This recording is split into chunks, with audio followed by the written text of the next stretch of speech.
Olá pessoal, a paz do Senhor,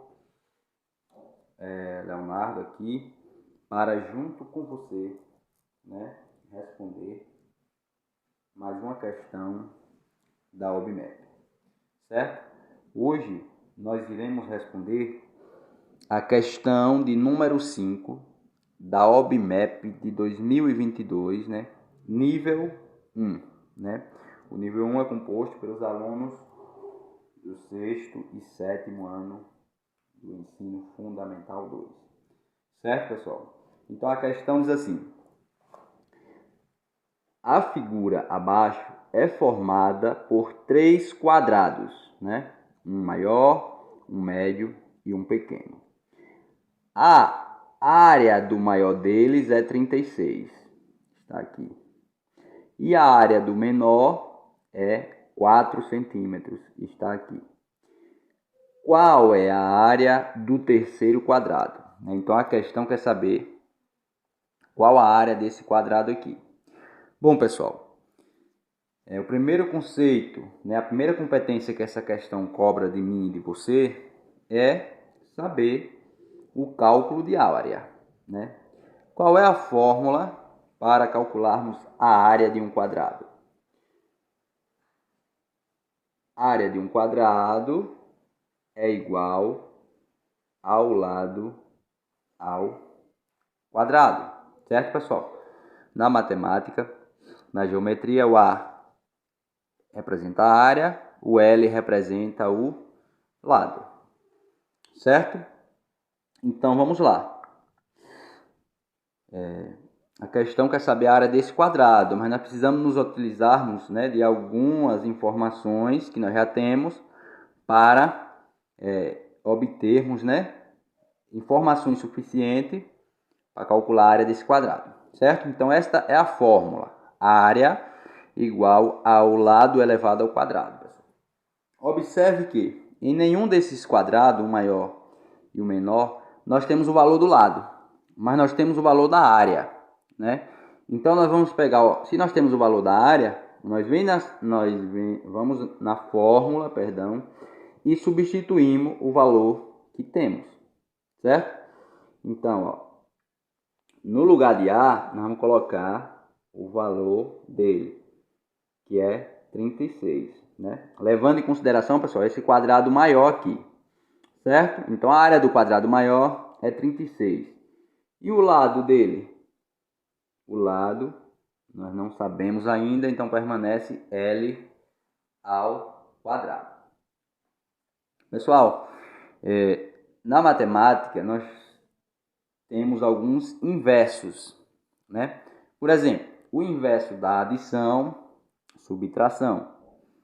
O inverso da multiplicação, divisão. O inverso da potência é a radiciação, raiz quadrada, certo? Observe que aqui nós temos uma equação do segundo grau, porque o expoente aqui é 2, Isso aqui é uma equação, por conta que nós temos um sinal de igual e uma letra que representa um valor desconhecido, ok? Mas vamos lá, pessoal. Então, nós vamos nos apropriarmos dessa ideia de inverso aí. Se o número está elevado, está potência, em qualquer um dos membros da equação, eu posso, jogar ele para o outro lado, em forma de raiz quadrada. É o que nós vamos fazer aqui, Jogando essa potência para o outro lado, aí nós temos um número desconhecido, que é o lado desse quadrado, elevado ao quadrado. Ele vai ser jogado para o outro lado em forma de raiz quadrada. O expoente vira índice, vamos dizer. Nós sabemos que o índice da raiz quadrada, geralmente ele vem oculto. Eu estou fazendo aparecer aqui só para tentar fazer você perceber essa transformação aí dos inversos, certo? O expoente passa a virar índice, certo? Beleza, pessoal. Então vamos aproveitar aqui para conhecermos, conhecermos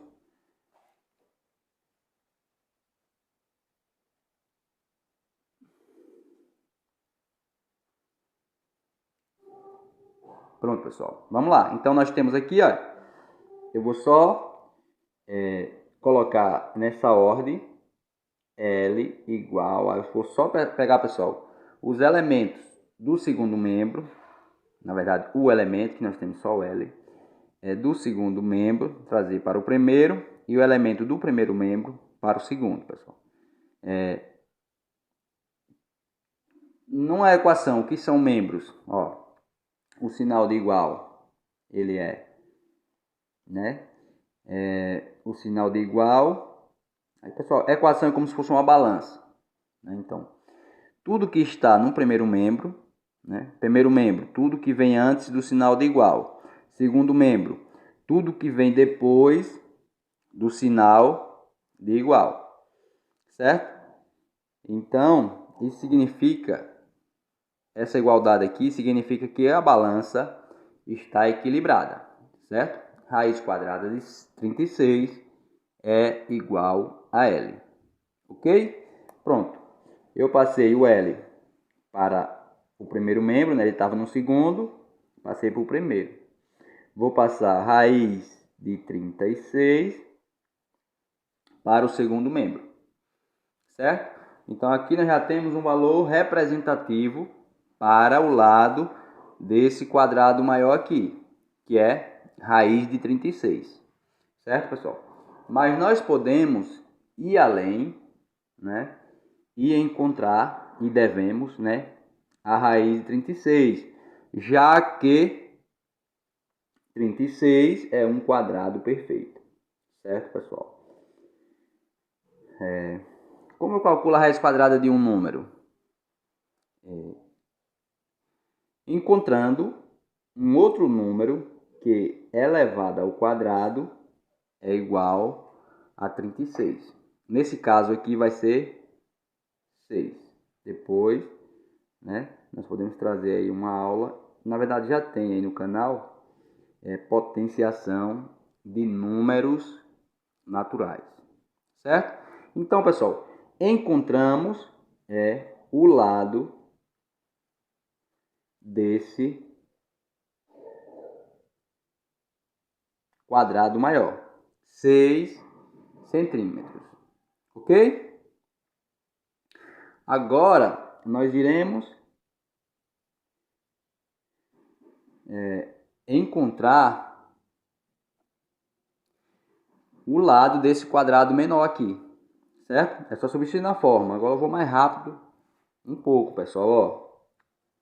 Pegando aqui a mesma fórmula, por conta que eu vou calcular a área de outro quadrado, certo?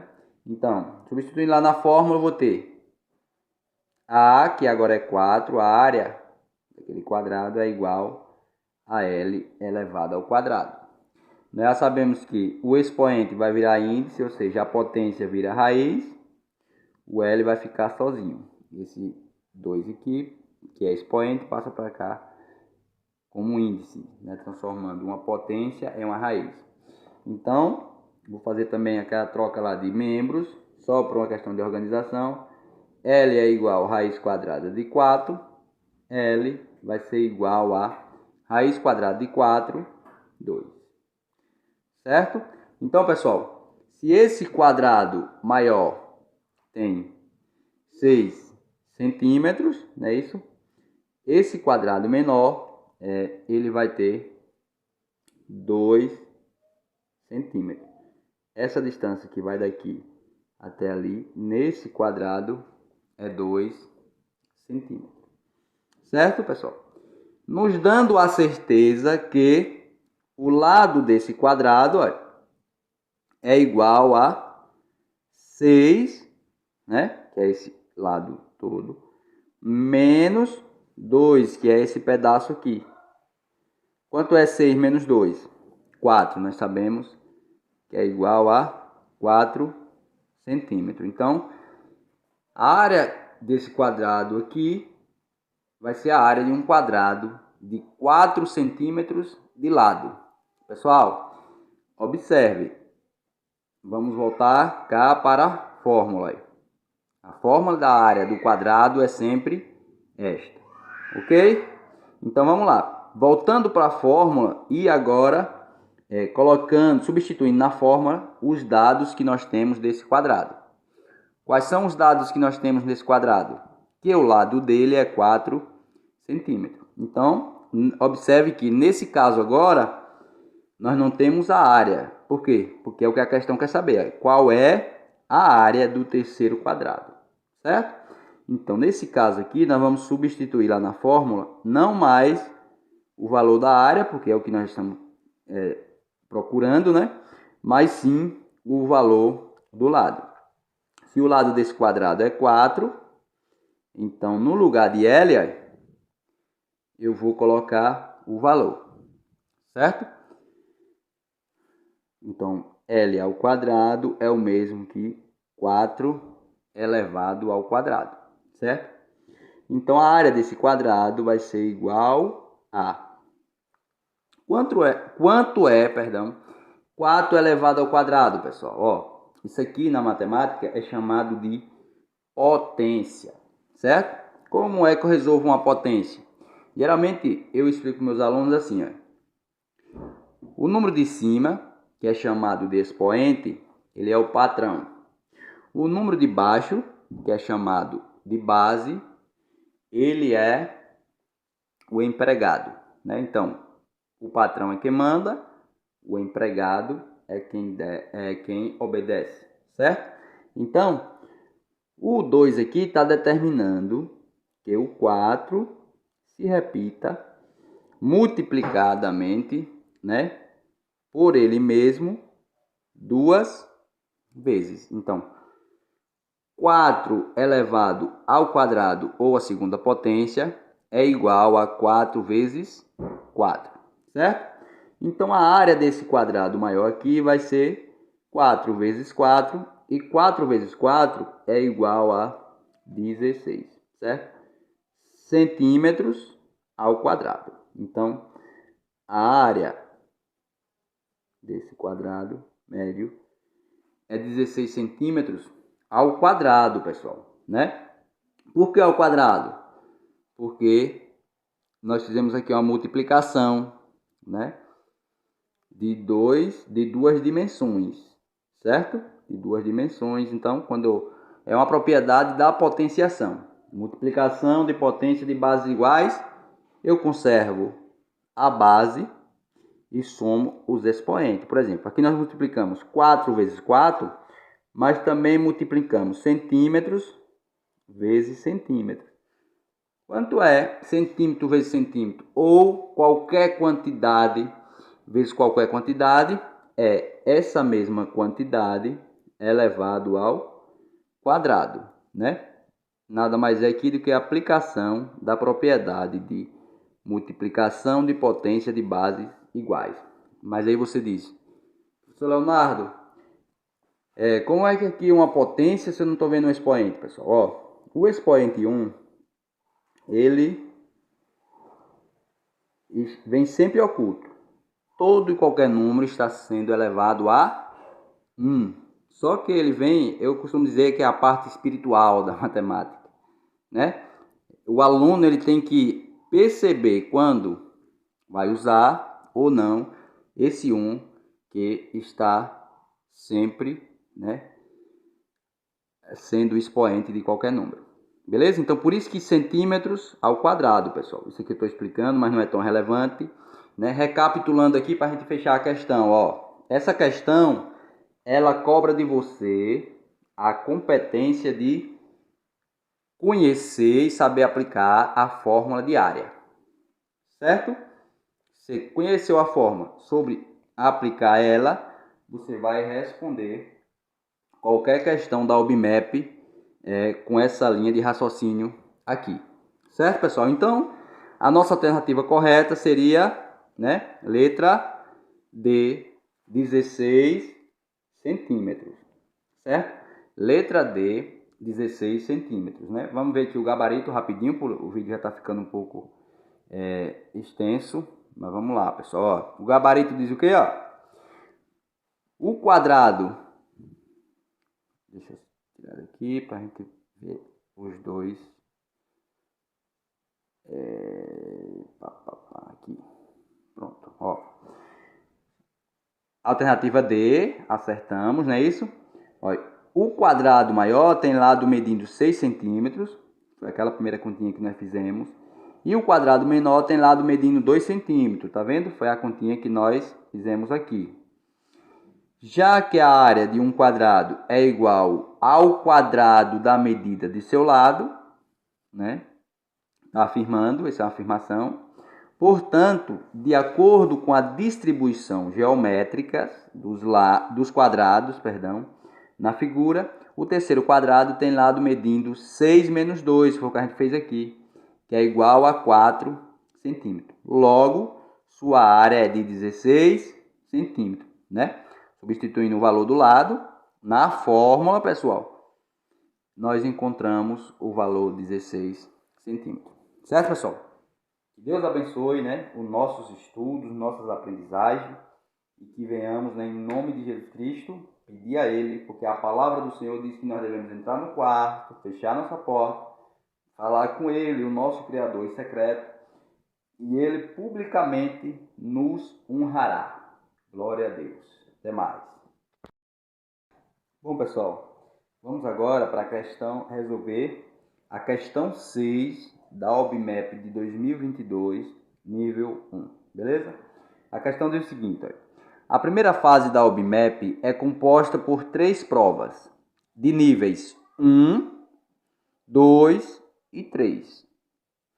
Né? Então, com 20 questões em cada prova. Né? Esse é o modelo de prova que vocês irão fazer. Nessas provas, 3 questões são comuns, né? 3 questões são comuns aos 3 níveis. 2 são comuns somente aos níveis 1 e 2. E outras 2 são comuns somente aos níveis 2 e 3. As demais questões só aparecem em uma das provas. Quantas questões diferentes aparecem nas 3 provas da primeira fase da OBMAP? Perdão. Vamos lá, pessoal. Primeira coisa que você vai fazer é ler todo o enunciado. Beleza? Lê o enunciado a primeira vez para você ter uma noçãozinha básica, né? Aí você vai agora ler mais uma vez com o objetivo de compreender a questão, né? Tipo, se aprofundar na questão, né? Diz que a primeira fase da OBMAP é composta por 3 provas de níveis 1, 2 e 3, né? Vocês irão fazer níveis 1 porque vocês estão ou no 6º ou no 7º ano, né? Nível 2 é para quem está no 8º ou 9º e nível 3 é para o pessoal do ensino médio, certo? A quantidade de questões são 20, né, em cada prova, não se difere. E uma peculiaridade, né, particularidade da OBMAP é que existem questões que tanto que estão na prova do nível 1, 2, né, 1 e 2, provavelmente, quem sabe até nível 3, certo? Então, vamos lá. Nessas provas, 3 questões são comuns aos 3 níveis. Então, vamos lá, pessoal. Vamos colocar aqui. Nível 1.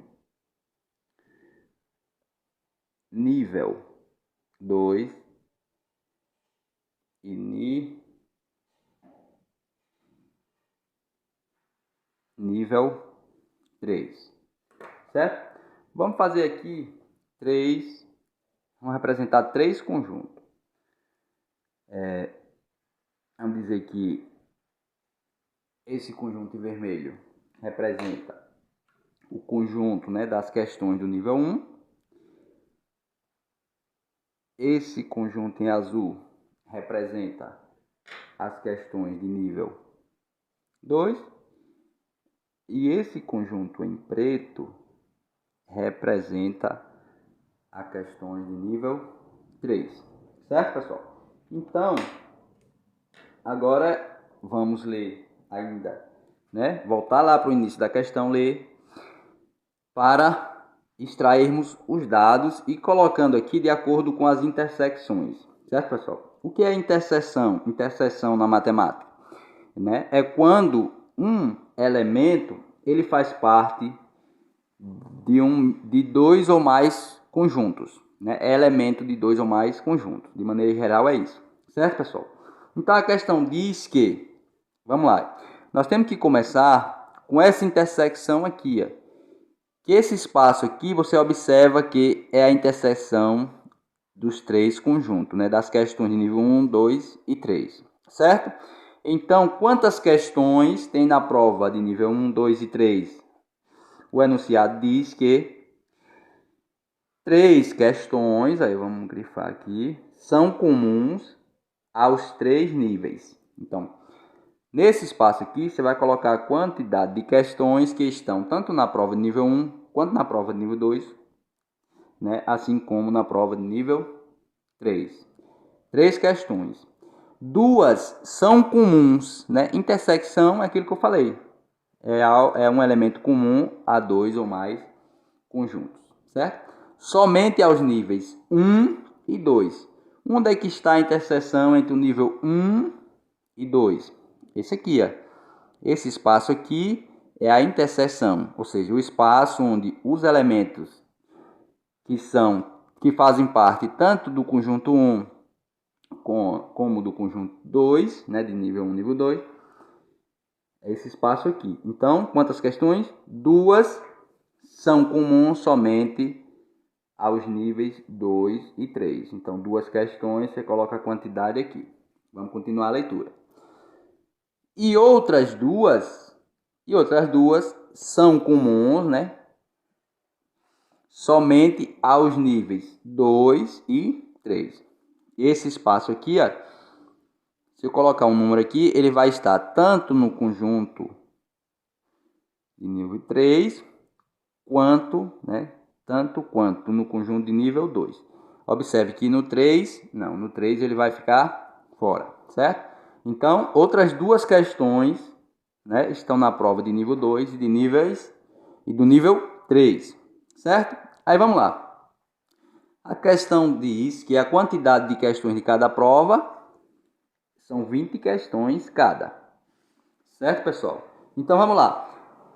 E não há, né, nenhuma questão, né, além das 3 comuns, as 3 provas.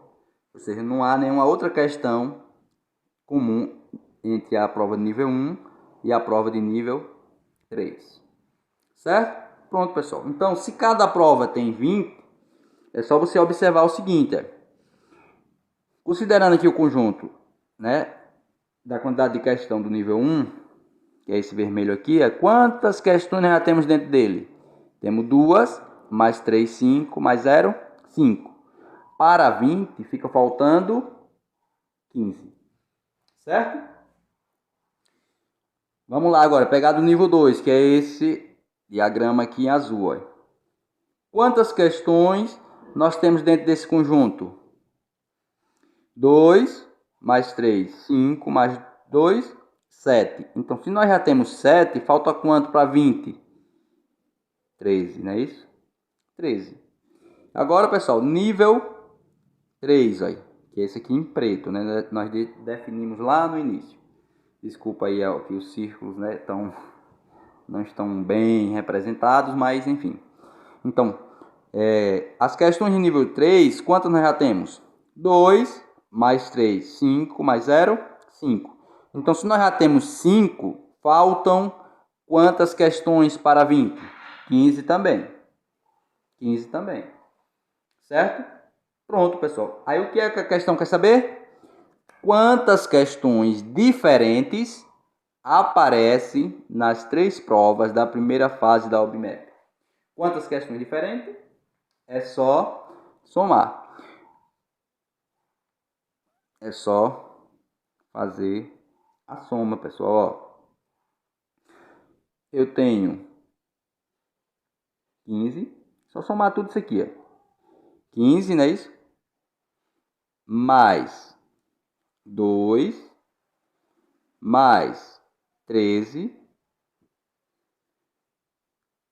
mais 0 mais 3 mais 2 mais 15. Somando tudo isso aqui vai dar quantas questões? 15 mais 2, 17. 17 mais 13 vai dar 30. 30 mais 0, 30. 30 mais 3, 33. Mais 2, 35. Mais 15, igual a 50. Certo? Uma forma de você encontrar é dessa forma. A outra forma de você encontrar, pessoal, é o seguinte, ó. Vamos lá. Quantas questões estão dentro do conjunto do nível 1? Eu tenho 20 questões. Mais 13 que sobraram aqui, entendeu? Porque essa eu já contei para esse conjunto. Perdão. 15, né? 13 mais 2, 15. E aqui sobraram 15. Certo? Então, 20 mais 15, 35 mais 15, 50. A nossa alternativa correta seria a letra A. Não seria, é a letra A. Certo, pessoal? Então, ó o que o gabarito traz aqui. O gabarito traz praticamente o que eu acabei de expor, né? Ó, questão de nível 1, questão de nível 2, questão de nível 3.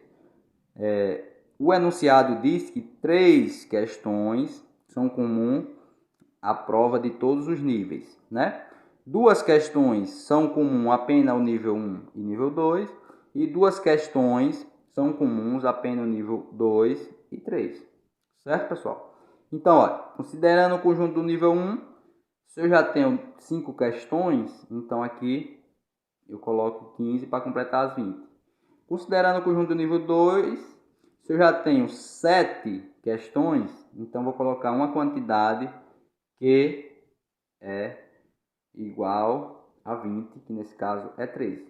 E considerando aqui o conjunto no nível 3, nós temos aqui já 5 questões dentro dele. Observe que agora você tem que fazer uma análise de cada conjunto individual. Se eu já tenho 5, para 20 falta 15. Depois é só somar tudo que está aqui dentro e você vai obter, né, o valor total de questões diferentes. Essa é a lógica dessa questão, né? Se cair algo parecido lá na prova, você deve pensar desse jeito, certo? Interessante da OBMAP é que ele, além de responder matematicamente, né, ele traz uma contextualização sobre a questão, a solução. A prova de nível 1 tem 20 questões, a prova de nível 2 tem 15 questões diferentes das questões do nível 1, né? Pois há 3 questões comuns aos 3 níveis e 2 questões que são partilhadas entre os níveis 2 e 3. Assim, há somente 13 questões que só aparecem no nível 2. Do mesmo modo, a prova do nível 3 tem 15 questões que só aparecem nesse nível, pois 3 questões são comuns aos 3 níveis e 2 questões são partilhadas apenas nas provas dos níveis 2 e 3. Não há questões comuns apenas entre os níveis 1 e 3. Tá vendo? Por isso que a gente colocou 0 aqui. Níveis 1, níveis 3, não há questões comuns. A interseção deles é 0. Logo, no total, o número de questões diferentes que aparecem nas provas da primeira fase é 20 mais 15, que é igual a 50. Isso também pode ser visualizado no diagrama abaixo, que é aquilo que nós fizemos e está representado aqui. Certo, pessoal? Alternativa A, confere com a nossa resposta. E glória a Deus, né, por mais uma questão resolvida.